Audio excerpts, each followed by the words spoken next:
కూడి వచ్చినటువంటి సహోదరి సహోదరులకు మరొకసారి మన ప్రభు అయిన యేసుక్రీస్తు నామమున అందరికీ వందనాలు. ఈ సమయంలో మరి దేవుని యొక్క మాటలు కొన్ని మనం నేర్చుకుందాం. అదేవిధంగా ప్రతి విషయంలో కూడా కుటుంబము అనేది చాలా ప్రాముఖ్యమైనటువంటిది. అంటే ఈరోజు మన అంశం ఏంటి అంటే దేవుని చిత్తములో నడిచేటువంటి కుటుంబము గురించి మనం ఇది నేర్చుకుందాము. దేవుని చిత్తములో నడిచేటువంటి కుటుంబం ఎలా ఉంటుంది, దేవుని చిత్తంలో నడవనటువంటి కుటుంబము ఏ విధంగా ఉంటుందన్నటువంటి విషయాలను మనం ఈరోజు గమనిద్దాం. ఇప్పుడు చదివినటువంటి లేఖన భాగం నుంచి యెహోషువ గ్రంథము 24వ అధ్యాయము 15వ వచనంలో చూసుకున్నట్లయితే ఇక్కడ ఏమి వివరిస్తున్నాడు అని అన్నట్లయితే, యెహోవాను సేవించుట మీ దృష్టికి కీడని తోచిన ఎడల మీరు ఎవరిని సేవించుదురో, నది ఆధరిని మీ పితరులు సేవించిన దేవతలను సేవించుదురో, అమోరీల దేశమున మీరు నివసించుచున్నారే వారి దేవతలను సేవించుదురో నేడు మీరు కోరుకొనుడి. మీరెవరిని సేవింపకూడను, నేనును నా ఇంటి వారును యెహోవాను సేవించదము అని అటువంటి తీర్మానం మన యొక్క కుటుంబాల్లో ఉండాల్సినటువంటి అవసరం ఉంది. అంటే ఈ లోకంలో దేవుడు ఏర్పాటు చేసినటువంటి మొట్టమొదటి సంస్థ ఏదన్నా ఉంది అని అంటే అది కుటుంబం. దేవుడు చేసినటువంటి మొట్టమొదటి ఏర్పాటు కుటుంబము. అదేవిధంగా సమాజం బలంగా ఉండాలని అంటే ఏముండాలి? కుటుంబం బలంగా ఉండాల్సినటువంటి అవసరం ఉంది. సమాజం బలంగా ఉండాలంటే కుటుంబం బలంగా లేకపోతే సమాజము బలంగా ఉండదు అన్నటువంటి విషయాన్ని తెలుసుకోవాలి. అదేవిధంగా కుటుంబం బలంగా ఉండాలని అంటే దేవుడు మన మధ్యలో ఉండాల్సినటువంటి అవసరం ఉంది. అదేవిధంగా కుటుంబంలో దేవుడు మన మధ్యలో లేదంటే మనం ఏ విధంగా ఉంటాము అంటే బలహీన పడిపోయేటువంటి విధంగా మనం ఉంటామన్నటువంటి విషయాన్ని మనం తెలుసుకోవాలి. అదేవిధంగా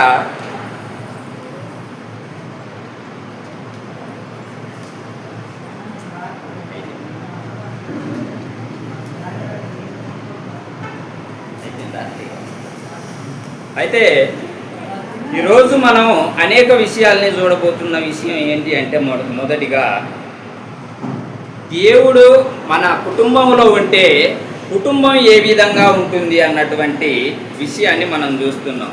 ఈ రోజుల్లో చాలా కుటుంబాల్లో ప్రేమలు అనేటివి తగ్గిపోయాయి.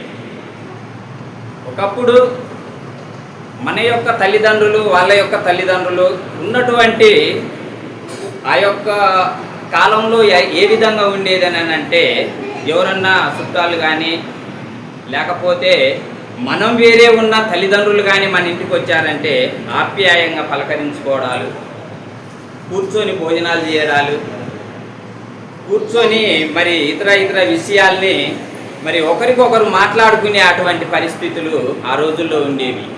కానీ ఈ రోజుల్లో తండ్రి భార్య వేరువేరు, తండ్రి కుమారుడు వేరువేరు, తల్లి పిల్లలు వేరువేరుగా జీవించే అటువంటి పరిస్థితులు వచ్చినాయి. అంటే దీనికి కారణాలు ఏంటి అనేది విషయాన్ని మనం పరిశీలన చేసుకోవాల్సినటువంటి అవసరం ఉంది. ఇలా విడిపోయినప్పుడు కుటుంబం బలంగా ఉంటుందా, కుటుంబంలో ఐక్యత ఉంటుందా అంటే ఉండదు. కాబట్టి మనం ప్రేమ కలిగి ఉన్నప్పుడే ఇవన్నీ బంధాలు అనేటివి మనం కలిసిమెలిసి ఉండే అటువంటి ఒక ఐక్యత కలిగి ఉండాల్సినటువంటి అవసరం ఉంది. కాబట్టి మనము ప్రేమ కలిగి ఉన్నప్పుడే కుటుంబం బలంగా ఉంటుంది. కుటుంబం బలంగా ఉన్నప్పుడే సమాజంలో కూడా మరి బలంగా ఉండగలిగే అటువంటి స్థితిలో మనం ఉంటామన్నటువంటి విషయాన్ని మనం గ్రహించుకోవాలి. అదేవిధంగా కుటుంబాల్లో ప్రేమ లేకపోవడానికి కారణం ఏంటి అంటే మాటలు ఎక్కువైపోయాయి. ఈ మాటలు ఎక్కువైపోయి మనుషులు ఏమవుతున్నారు అంటే దూరం అయ్యే అటువంటి పరిస్థితులు మన కుటుంబాల్లో నెలకొన్నాయి. అంటే కుటుంబంలో మాటలు పెరగడం వల్ల మనలో ఉన్నటువంటి బంధువులు కానీ మరి స్నేహితులు కానీ ఇలాంటి వారు ఈ మాటలు ఎక్కువైపోవడం వల్ల వాళ్ళు దూరం అయ్యే అటువంటి పరిస్థితులు ఎక్కువైపోయాయి. కుటుంబాల్లో ప్రార్థన ఉందా ఇది నాన్న అంటే ప్రార్థనలు లేవు. ఎందుకు అంటే కుటుంబంలో ప్రేమ లేదు, కుటుంబంలో సమాధానం లేదు, కాబట్టి కలిసి ఉండే అటువంటి విధానం లేదు, కాబట్టి ప్రార్థన లేదు. ఈ ప్రార్థన లేనటువంటి జీవితం ఎలాగుంటుంది? బలహీనపడిపోయే అటువంటి కుటుంబంగా ఉంటుంది. కాబట్టి ఏదన్నా చెప్తే సమయం లేదు, వీలు లేదు, అది ఇది అని చెప్పే అటువంటి పరిస్థితులు ఈ దినాన్ని ఉన్నాయి. కాబట్టి ఆ విధంగా మరి సమయం లేదు, ప్రార్థన సమయం లేనప్పుడు ప్రార్థన జరుగుద్దా? కుటుంబంలో జరగదు. ఎందుకు ఈ వస్తున్నాయి అంటే మాటలు ఎక్కువ మాట్లాడడం, చెల్లులు చూడడం, ఇలాంటివి చేయడం వల్ల కుటుంబాల్లో బలం లేకుండా అయిపోతుంది అన్నటువంటి విషయాలు తెలుసుకోవాలి. కుటుంబంలో ప్రేమ లేకుండా ఉంటున్నామన్నటువంటి విషయాలు మనం తెలుసుకోవాల్సినటువంటి అవసరం ఉంది. మరి అలాంటి కుటుంబంలో ఐక్యత ఉంటుందా అంటే ఐక్యత ఉండదు.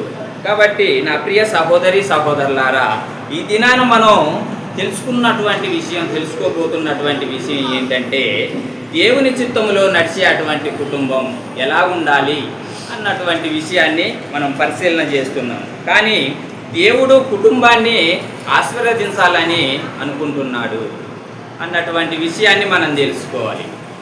ఇలాంటి కుటుంబంలో దేవుని ఈ యొక్క సందర్భాన్ని మనం చూసినట్టయితే యెహోషువ ఇశ్రాయేలీయులకు చివరి బోధనలో మరి ఒక నిర్ణయం చెప్పాడు. ఏమని చెప్పాడు? మీరు ఎవరిని సేవించినా సేవించుకోండి. కానీ ఏ నిర్ణయం తీసుకున్నాడు? కుటుంబంలో ఉన్నటువంటి ఒక నాయకుడు ఏ విధంగా ఉండాలంటే వాళ్ళకు ఒక మార్గదర్శిగా ఉండాల్సినటువంటి అవసరం ఉంది. కుటుంబాన్ని పోషించేవారే సరిగా లేకపోతే మరి వెనకొచ్చే అటువంటి వారు పడిపోయే అటువంటి అవకాశం ఉందా లేదా అన్నటువంటి విషయాన్ని మనం పరిశీలన చేసుకోవాలి. ఇక్కడ అదే చెప్తున్నాడు యెహోషువ గ్రంథంలోని 24:15 వచనంలో, మీరు ఎవరిని సేవిస్తారో సేవించుకోండి, నేనును నా ఇంటి వారును యెహోవాని సేవించే అని చెప్పగలిగే అటువంటి విధంగా మనం నిలబడాల్సినటువంటి అవసరం ఉంది. కుటుంబంలో ఇలాంటి నిర్ణయం తీసుకునే అటువంటి వారు ఎంతమంది ఉన్నారు మనలో అన్నటువంటి విషయం తెలుసుకోవాలి. కాబట్టి ప్రతి విషయంలో కూడా నేను నా ఇంటి వారును యెహోవాని సేవిస్తాము అనే అటువంటి విధంగా మంచి ఒక బలమైన విధంగా మనం ఉండాల్సినటువంటి అవసరం ఉంది. అలా ఉన్నప్పుడు ఆ యొక్క కుటుంబము బలహీనపడకుండా బలపరిచే అటువంటి వారంగా మనం నిలబడాల్సినటువంటి అవసరం ఉందన్నటువంటి విషయాన్ని మనం తెలుసుకోవాల్సినటువంటి అవసరం ఉంది. కుటుంబం దేవుడు స్థాపించాడు అన్నటువంటి విషయం తెలుసుకోవాలి. మనుషుడు కుటుంబాన్ని సృష్టించగలడా అంటే మనుషుడు కుటుంబాన్ని సృష్టిస్తాడా అని అంటే లేదు. ఒక అమ్మాయి ఒక అబ్బాయిని కానీ ఒక అబ్బాయి ఒక అమ్మాయిని కానీ చేసుకున్నప్పుడు ఇదే కుటుంబం అనేటిది మనం ఏర్పాటు చేసుకున్నాం అని మనం తలంచుకుంటాం. కానీ దేవుని యొక్క ప్రణాళిక అనేది ఎంతమందికి తెలుసు అంటే చాలామందికి తెలవనటువంటి స్థితిలో ఉన్నారు. ఏంటంటే దేవుడు ఏర్పాటు చేస్తేనే కుటుంబము అంటే ఆ దేవుడు చేసినటువంటి కుటుంబం ఎప్పుడు ఏర్పాటు చేశాడు అన్న విషయాన్ని మనం చూసుకున్నట్లయితే ఆదికాండము 2వ అధ్యాయానికి వెళ్ళినట్లయితే అక్కడ మనం తెలుసుకోగలుగుతాం. ఒకసారి ఆదికాండం 2వ అధ్యాయము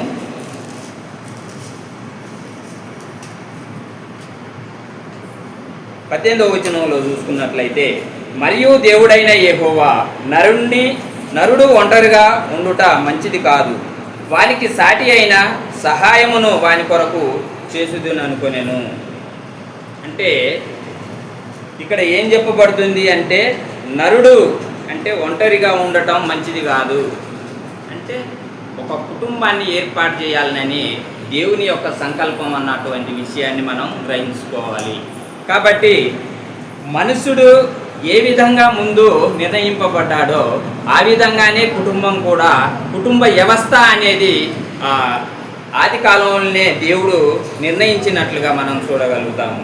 కాబట్టి మనుషుడు ఒంటరిగా ఉండుట మంచిది కాదు, వానికి సాటి అయిన సహాయాన్ని చేయాలన్నటువంటి దేవుని యొక్క ప్రణాళిక. కాబట్టి కుటుంబ వ్యవస్థ అనేది దేవుని నుంచి దేవుడు చేసినటువంటిది అన్నటువంటి విషయం మనం తెలుసుకోవాల్సినటువంటి అవసరం ఉంది. అదేవిధంగా కుటుంబం దేవుని యొక్క ఆలోచన.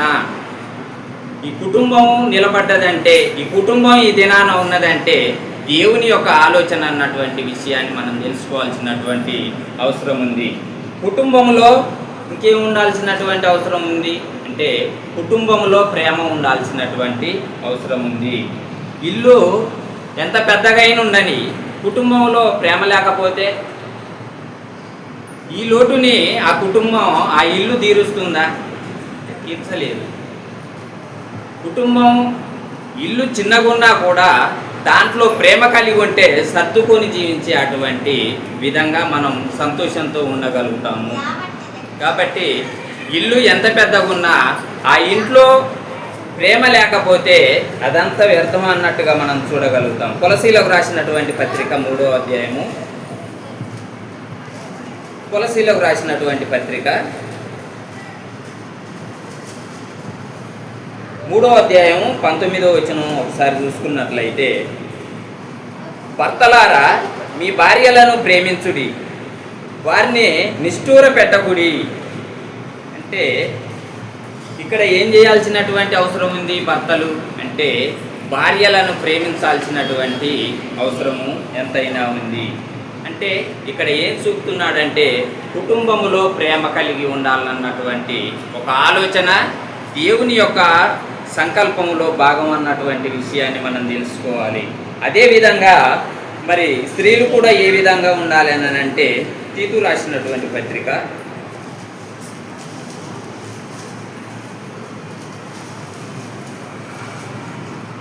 2వ అధ్యాయము 4వ వచనం చూసుకున్నట్లయితే అంటే కమాండ్ ఉంది. అలాగుననే వృద్ధ స్త్రీలు కొండెగత్తలను మిగుల మద్యపానాసక్తులనై ఉండక ప్రవర్తన యందు భక్తి గలవారై ఉండవలెననియు, దేవుని వాక్యమును దూషింపబడకుండునట్లు యవ్వన స్త్రీలు తమ భర్తలకు లోబడి ఉండి తమ భర్తలను శిశువులను ప్రేమించువారును సబుద్ధి గలవారును పవిత్రులను ఇంట ఉండి పనిచేసుకుని వారు మంచివారునై ఉండవలెనని బుద్ధి చెప్పుచు మంచి ఉపదేశము చేయవారునై ఉండవలెననియు బోధించుము. స్త్రీలు ఎలా ఉండాలి అన్నటువంటి విషయాన్ని ఇక్కడ తెలియజేస్తున్నారు. ఎలా ఉండాలి? తమ పిల్లల విషయంలో, తమ భర్త విషయంలో ప్రేమ కలిగినటువంటి వారిగా ఉండాల్సినటువంటి అవసరం ఉంది. కుటుంబంలో భర్త యొక్క ప్రేమ ఉండాలి, కుటుంబంలో భార్య యొక్క ప్రేమ ఉండాలి, కుటుంబంలో పిల్లల యొక్క ప్రేమ కూడా ఉన్నప్పుడే ఐక్యత అనేది ఉంటుంది. ఆ కుటుంబం ఎలా ఉంటుంది? బలపడిన విధంగా ఉంటుందన్నటువంటి విషయాన్ని మనం గమనించగలుగుతాం. ఇలాంటి వచనాలు పెళ్ళిళ్ళ సందర్భంలో వినియోగిస్తూ ఉంటారు, కానీ కుటుంబ వ్యవస్థలో ఇది ప్రాధాన్యత అన్నటువంటి విషయాన్ని తెలుసుకోవాలి. ఓన్లీ పెళ్ళిళ్ళకే పరిమితం అయినటువంటి వచనాలు కావు. కాబట్టి మనం ప్రతి విషయంలో కూడా ఆ సందర్భాన్ని అర్థం చేసుకుంటూ ఆ సందర్భం దేని గురించి చెప్పబడుతుంది, కుటుంబ వ్యవస్థ గురించా, మనిషి యొక్క జీవితం గురించా, లోకం గురించా, దేని గురించి అనేది మనం అర్థం చేసుకునే అటువంటి విధానాన్ని బట్టి లేఖనాలు రాయబడి ఉన్నాయి. కాబట్టి ప్రతి విషయంలోనూ కూడా కుటుంబంలో ప్రేమ కలిగినటువంటి వారంగా ఉన్నప్పుడే కుటుంబంలో ఐక్యత ఉంటుంది, బలంగా తయారయ్యేటువంటి విధంగా కుటుంబాన్ని నడిపించుకోగలుగుతామన్నటువంటి విషయాన్ని మనం గ్రహించుకోవాలి. అదేవిధంగా మరి ప్రేమించినట్లు ఉదాహరణకి ఒక పిల్లలు ఎలా ఉండాలన్నటువంటి విషయాన్ని చూసుకున్నట్లయితే ఎఫ్ఎస్సిలోకి రాసినటువంటి పత్రిక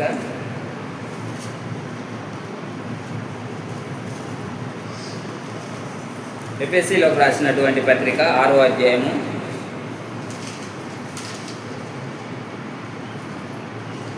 1వ వచనంలో చూసుకున్నట్లయితే, పిల్లలారా ప్రభువునందు మీ తల్లిదండ్రులకు విధేయులై ఉండండి. ప్రభువునందు మీ తల్లిదండ్రులకు విధేయులయ్యుండుడి, ఇది ధర్మమే.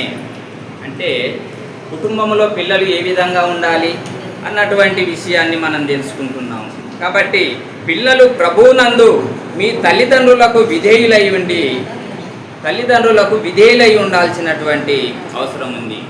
విధేయత అంటే ఏంటి అంటే, కుటుంబంలో ఏదన్నా తల్లి కానీ తండ్రి కానీ మరి కుమారుణ్ణి కానీ కుమార్తెని కానీ ఇట్రా నాన్న అని పిలిచినప్పుడు ఆ సర్లే చెప్పులే అని అంటే అది విధేయత అంటే కాదు.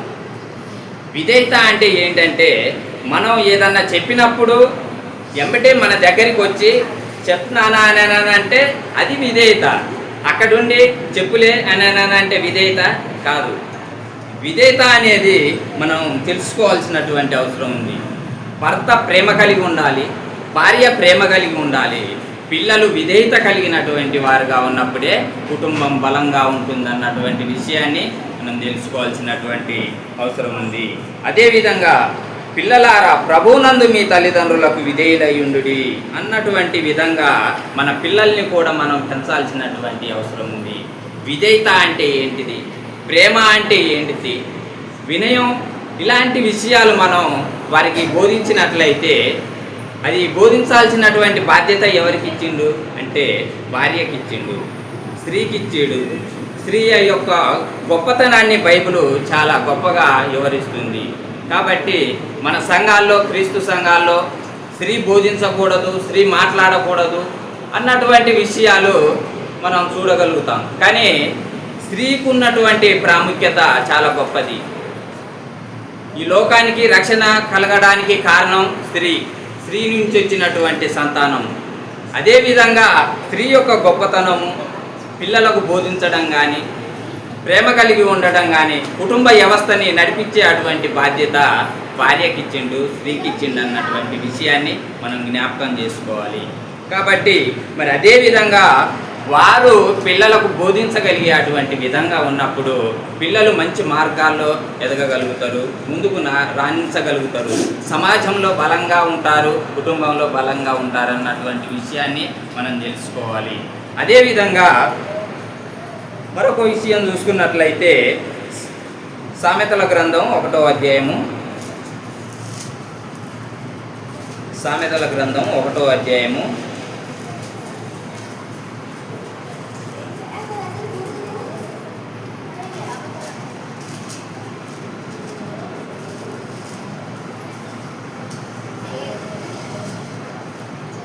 8వ వచనంలో చూసుకున్నట్లయితే, నా కుమారుడా నీ తండ్రి ఉపదేశమును ఆలకించుము, నీ తల్లి చెప్పు బోధను త్రోసివేయకుము.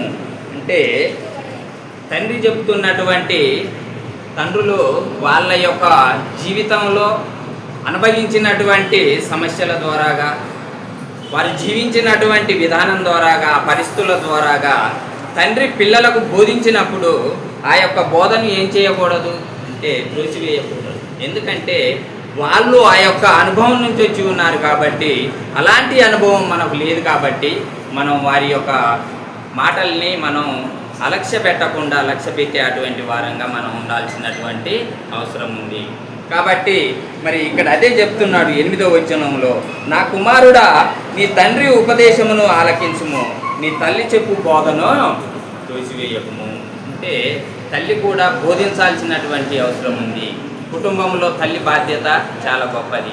కాబట్టి తల్లి బోధించినప్పుడు మరి బోధ అంటే ఏంటి, ప్రతి విషయాన్ని ఒక స్కూల్కి వెళ్తే ఏ విధంగా గురువులు బోధిస్తారో అదే విధంగా తల్లి కుటుంబంలో బోధించే అటువంటి విధంగా ఉండాల్సినటువంటి అవసరం ఉంది.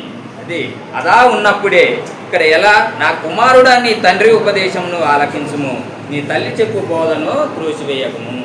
అంటే ఒక కుమారుడు కానీ ఒక కుమార్తె కానీ కుటుంబంలో తల్లిదండ్రులకు విధేయత కలిగి ఉన్నారంటే ఏం చేయకూడదు అంటే తండ్రి యొక్క ఉపదేశమును, తల్లి యొక్క బోధను త్రోసివేసే విధంగా ఉండకూడదు. కాబట్టి మరి అలాంటి పిల్లలు విధేయత కలిగినటువంటి పిల్లలుగా కుటుంబంలో ఉండాల్సినటువంటి అవసరం ఉంది. అదేవిధంగా మరి వేరు బలంగా ఉన్న మొక్క ఏ విధంగా ఉంటుంది అంటే ఒక మొక్కకి ఒక వేరు బలంగా ఉంటేనే ఆ మొక్క నిలబడగలుగుతుంది. ఆ యొక్క మొక్కకి ఏరు బలంగా లేనప్పుడు ఏమవుతుందంటే ఆ మొక్క పడిపోయే అటువంటి అవసరం ఉంది. అదేవిధంగా తల్లిదండ్రుల యొక్క బోధ కూడా పిల్లల మీద ఆ విధంగా ఉండాల్సినటువంటి అవసరం ఉంది. తండ్రి సరిగ్గా బోధించకపోతే, తల్లి సరిగ్గా బోధించకపోతే పిల్లలు పడిపోయే అటువంటి అవకాశం ఉంది. కాబట్టి వాళ్ళు కరెక్ట్గా నిలబడి ఉండాలని అంటే తల్లిదండ్రుల బోధ పిల్లలకు అవసరము. కాబట్టి అది ఎప్పుడు జరగాలి అంటే చిన్నప్పుడు జరిగినప్పుడే మరి వాళ్ళ యొక్క విధేయతతో పిల్లలు ఎదిగినప్పుడే పెద్దయ్యాక కూడా పడిపోయే అటువంటి అవకాశము ఉండదు. కాబట్టి మరి తల్లిదండ్రులు ఎలా ఉండాలి, పిల్లల్ని ఎలా నడిపించాలి అన్నటువంటి విషయాలు మనం చూసుకున్నట్లయితే ఎఫెసీలోకి రాసినటువంటి పత్రిక 6వ అధ్యాయము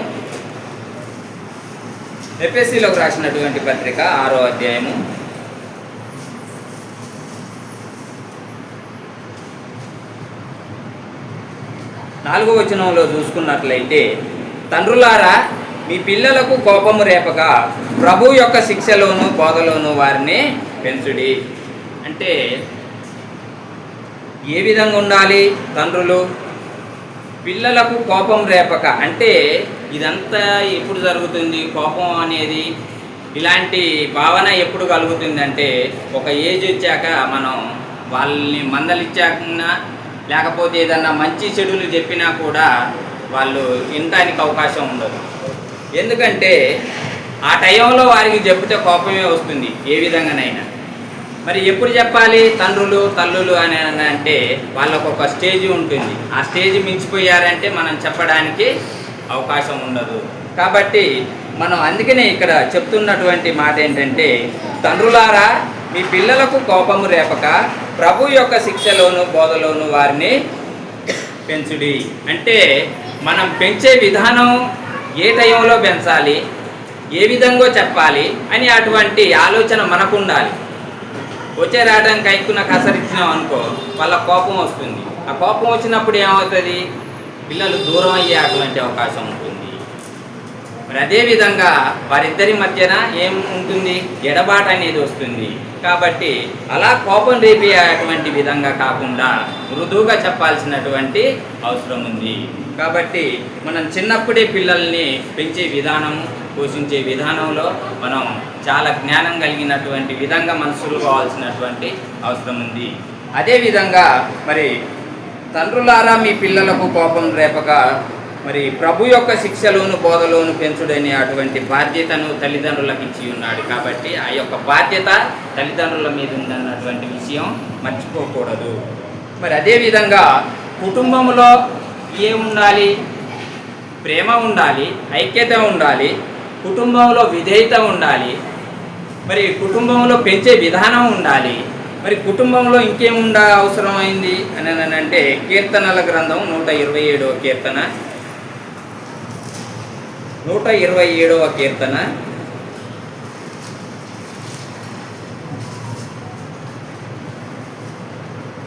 1వ వచనంలో చూసుకున్నట్లయితే, యెహోవా ఇల్లు కట్టని ఎడల దాని కట్టువారి ప్రయాసము వ్యర్థమే, యెహోవా పట్టణమును కాపాడిన ఎడల దాని కావలి వారు మేలుకొని ఉండుట వ్యర్థమే.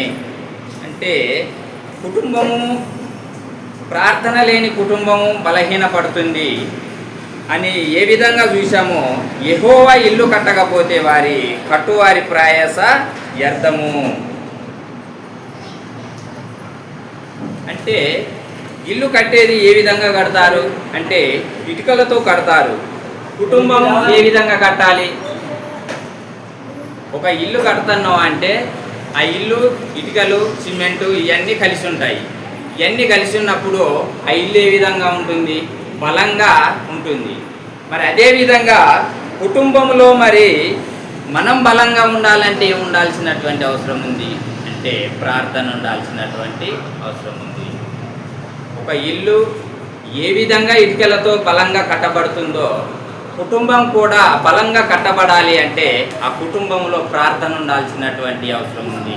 ప్రార్థన కలిగినటువంటి కుటుంబాలు బలంగా స్థిరంగా నిలబడి ఉండడానికి అవకాశం ఉంటుంది. అలాంటి వారి మధ్యన దేవుని చిత్తము ఆ కుటుంబంలో ఉన్నదన్నటువంటి విషయాన్ని మనం గ్రహించుకోవాల్సినటువంటి అవసరం ఉంది. అంటే ఉదాహరణకి ఈ యొక్క విధానాన్ని మనం మన జీవితంలో ఏ విధంగా అన్వయించుకోవాలి అన్నటువంటి విషయాలకు వస్తే, ఈరోజు ఇంట్లో మనం కలిసి ప్రార్థన ఉందా? కుటుంబం అంతా కలిసి ప్రార్థన చేసుకునే అటువంటి విధంగా కుటుంబాలు ఉంటున్నాయా? అంటే బయట ఉన్నటువంటి కుటుంబాలు, ఎదగనటువంటి కుటుంబాలు మరి ఒక విధంగా ఉండవచ్చు, కానీ దేవుణ్ణి ఎరిగినటువంటి పిల్లలు కూడా ఏ విధంగా ఆ కుటుంబాలు ఉంటున్నాయి? దేవుల్లో ఎదుగుతున్నటువంటి కుటుంబం ఏ విధంగా ఉంటుంది? ఎదగనటువంటి కుటుంబం ఏ విధంగా ఉంటుందంటే, మన కుటుంబంలో ప్రార్థన ఉన్నదా లేదా అన్నటువంటి విషయాన్ని మనం పరిశీలన చేసుకోవాల్సినటువంటి అవసరం ఉంది. బయటికి వెళ్ళి ప్రార్థనలు చేసి వచ్చేవారు చాలా భక్తితోని, ఇంటికి వచ్చాక ఆ ప్రార్థనలు కానీ వాళ్ళ యొక్క పూజలు కానీ చేసుకుంది వారు మరి మంచినీళ్ళు కూడా ముట్టున్నటువంటి పరిస్థితులు ఉన్నాయి. మరి ఈ దినాన మనలో అలాంటి భక్తిపరమైనటువంటి జీవితం, ప్రార్థన కలిగినటువంటి కుటుంబాలు ఎన్ని ఉన్నాయి అన్నటువంటి విషయాన్ని మనం తెలుసుకోవాలి. మరి కుటుంబంలో ప్రార్థన ఉందా అనేటువంటి విషయాన్ని తెలుసుకోవాలి. అదేవిధంగా ఈ రోజుల్లో మరి కుటుంబంలో కలిసి భోజనం చేసే అటువంటి తీరికైన ఉందా? లేదు. తల్లి ఒక్కేయి, తండ్రి ఒక్కేయి, పిల్లలు ఒక్కేయి, చెల్లెలు ఒక్కేయి, తాతలు ఒక్కేయి, నానమ్మలు ఒక్కేయి కూడుకొని ఉండే విధంగా కుటుంబాలు ఉన్నాయి, కానీ కలిసి భోజనం చేసే అటువంటి స్థితి కూడా కుటుంబాల్లో లేదు. అలా ఉంటే కుటుంబం బలంగా ఉంటుందా అన్నటువంటి విషయాన్ని తెలుసుకోవాల్సినటువంటి అవసరం ఉంది. ప్రేమగా మాట్లాడుకోగలుగుతున్నారా ఒకరికొకరు? అంటే ఎవరి సెల్లు వాళ్ళకి అయిపోయింది, ఎవరి మాటలు వాళ్ళకి అయిపోయినాయి, ఎవరి సంసారం వాళ్ళకి అయిపోయింది.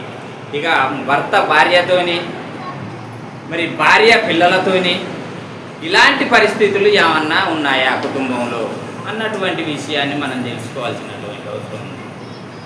ఇది వింటున్నామా వెళుతున్నామా అన్నటువంటి విధానం కాకుండా మన కుటుంబంలో ఏ విధంగా జరుగుతుంది అన్నటువంటి విషయం మనం గ్రహించుకోవాలి. అలాంటి విధంగా మరి ప్రేమ కలిగి మాట్లాడుతున్నారా అంటే ప్రేమలు కరువు అయిపోయినాయి ఈ రోజుల్లో. కుటుంబాల్లో ప్రేమ అనేది లేకుండా అయిపోతుంది. అంటే కారణాలు ఏంటి అంటే, నాది నా ఇష్టం అనే అటువంటి జీవితం స్టార్ట్ అయింది. కాబట్టి ఒక తండ్రిని ప్రేమించడం లేదు, ఒక తల్లిని ప్రేమించడం లేదు, తల్లిదండ్రులు కుమారులని ప్రేమించడం లేదు, తల్లిదండ్రులని చూసుకున్నటువంటి కుమారులు కుమార్తెలు తయారైనటువంటి కాలంలో ఉన్నాం. కాబట్టి మరి కుటుంబాల్లో ప్రేమ తరిగిపోయింది. అదేవిధంగా మరి దేవుని వాక్యం చదువుతున్నామా అన్నటువంటి విషయాన్ని కూడా తెలుసుకోవాలి. కుటుంబంలో దేవుని వాక్యాన్ని ఒక 5 నిమిషాలన్నా చదవగలుగుతున్నామా అంటే లేకుండా అయిపోయింది. అలాంటి స్థితి కూడా లేదు. మరి ఒకరు తప్పు చేస్తే ఒకరిని క్షమించుకునే అటువంటి గుణం కూడా మనం కలిగి ఉండాల్సినటువంటి అవసరం ఉంది. కాబట్టి దేవుడు ఉన్న కుటుంబం నిలుస్తుంది. అదేవిధంగా ప్రార్థన ఉన్నటువంటి కుటుంబము బలంగా ఉంటుంది. మరి ప్రేమ ఉన్నటువంటి కుటుంబం సంతోషంగా ఉంటుంది. అదేవిధంగా నేనును నా ఇంటి వారును యెహోవాని సేవించదము అన్నటువంటి తీర్మానం కలిగి ప్రతి కుటుంబంలో అలాంటి విధంగా నాయకత్వం నడిపించినటువంటి వారంగా ఉన్నట్లయితే మన యొక్క కుటుంబం బలపడుతుంది. అనేకుల్ని మనం బలపరిచే అటువంటి కుటుంబంగా ఎదుగుతామన్నటువంటి విషయాన్ని మనం గ్రహించుకోవాల్సినటువంటి అవసరం ఉంది. కాబట్టి మన జీవితంలో ప్రతి విషయాన్ని ఈ యొక్క మాటలు మీరు అనుభవించుకుంటారని, మరి వాటిని ఫాలో అవుతూ కుటుంబంలో ప్రేమ, ఐక్యత, మరి క్షమించుకునే అటువంటి గుణము, కలిసి భోజనం చేసుకునే అటువంటి గుణము, కలిసి ప్రార్థించుకునే అటువంటి కుటుంబాలుగా తీర్చిదిద్దుకుంటారని హెచ్చరిస్తూ నాకు నేను తగ్గించుకొనుసు. మరి అదేవిధంగా ఇటు సమయాన్ని కలగజేసినటువంటి దేవాది దేవునికి కృతజ్ఞతలు. ఓపికతో ఉన్నటువంటి మీ అందరికీ నా వందనాలు తెలుపుకుంటూ ముగిస్తున్నాను.